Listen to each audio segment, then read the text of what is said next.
Salam sejahtera kepada semua. Hari ini saya Hui Zichin dan kuliah ini akan menerangkan kemahiran asas berhubungan menolong. Kemahiran melayan atau dikenali sebagai kemahiran memberi perhatian bermaksud memberikan perhatian sebenarnya terhadap pemikiran, perasaan dan tingkah laku klien. Kemahiran melayan boleh dibahagikan kepada dua kategori iaitu bukan lisan dan lisan. Kontak mata. Kaunselor melihat klien apabila bercakap dengan mereka. Yang kedua, pergerakan badan. Cara menduduk, cara meletak tangan, gosok hidung, menganggur atau melihat jam.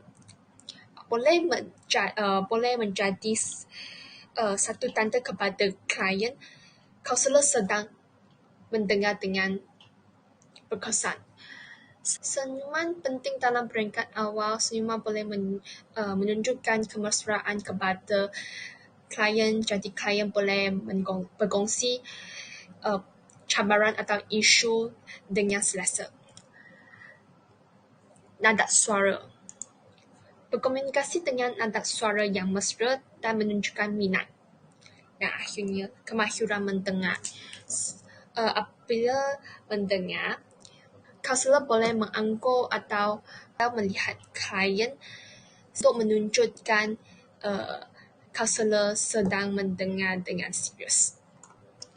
Lisan boleh dibagi kepada menyoal dan memberikan respon. Menyoal mendapat maklumat tepat atau mendapat kepastian. Memberikan respon seperti ya, betul, baik atau memberikan cadangan dan nasihat. Kemahiran tindak balas.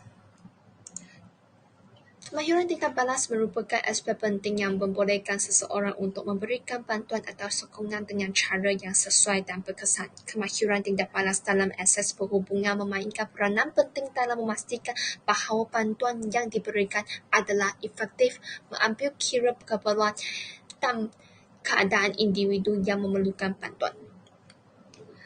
Bertindak balas ke atas kata-kata orang lain untuk menggalakkan penglibatan masing-masing dalam sesuatu situasi. Kemahiran tindak balas juga melibat kemahiran mendengar.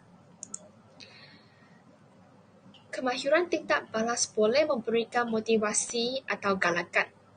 Juga mencabar secara positif. Kemahiran tindak balas seperti memberikan pujian kepada klien, anggukan kepala atau bertanya soalan. Sekarang saya pula akan menerangkan tentang kemahiran penerapan diri dalam seseorang kaunselor ataupun penolong. Kemahiran penerapan diri dalam kemahiran kaunseling merujuk kepada kemampuan kaunselor untuk mengenal pasti dan menguruskan emosi, tingkah laku dan reaksi diri sendirinya sepanjang proses kaunseling.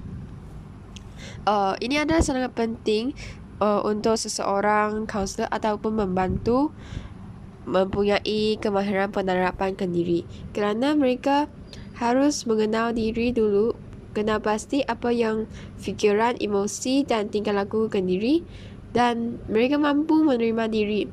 Apabila mereka mampu menerima diri sendiri, maka mereka akan lebih menerima orang lain, sebab mungkin akan ada perasaan, emosi, pemikiran atau tingkah laku yang lebih kurang sama, ataupun mereka akan lebih memahami tingkah laku klien, pemikiran klien, dan akan lebih senang untuk membantu.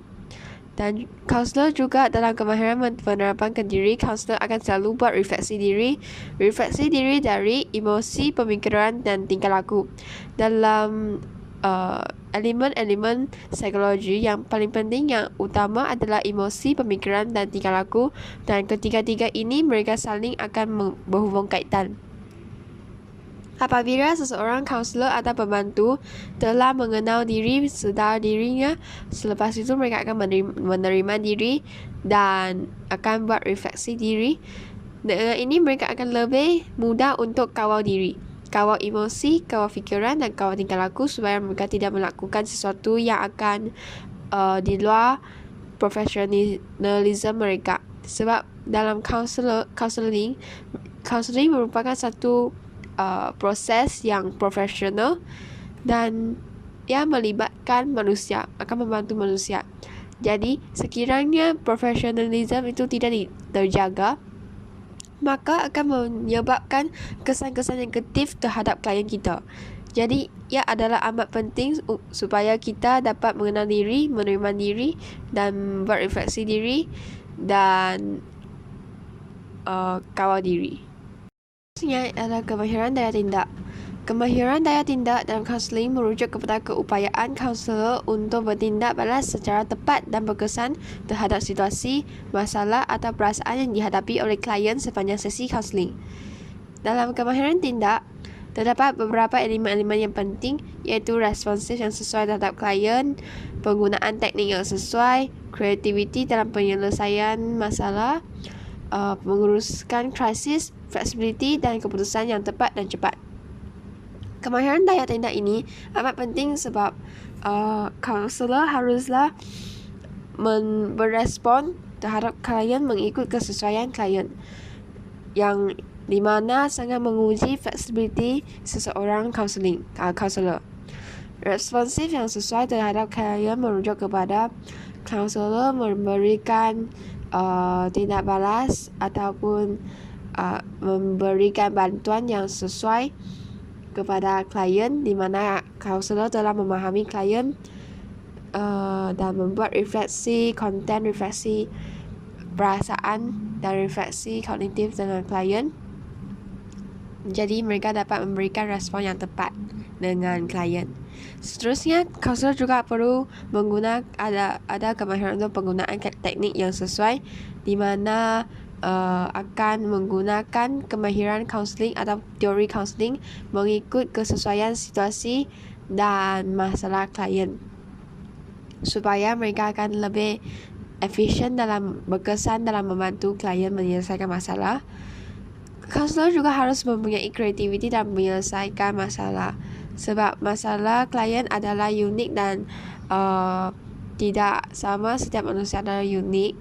Jadi, kaunselor juga harus sangat berkreatif dalam menyelesaikan masalah dengan menggunakan berbagai cara untuk menyelesaikan masalah yang berbagai-bagai. Kaunselor juga haruslah dapat membuat keputusan yang tepat dan cepat, di mana sangat memuji kemahiran kesegeraan seseorang kaunselor dalam menguruskan krisis. Krisis merujukkan kepada kes-kes atau isu-isu yang emergensi seperti bunuh diri, dirogok ataupun yang didera. Kes-kes ini adalah sangat berat dan harus diselesaikan dengan segera dan haruslah memberikan bantuan dengan segera. Jadi, inilah adalah beberapa elemen yang penting dan kemahiran yang penting dalam perhubungan menolong, sama ada dalam perhubungan menolong asas yang biasa ataupun perhubungan menolong dalam sesi kaunseling. Itu sahaja daripada kami. Sekian, terima kasih.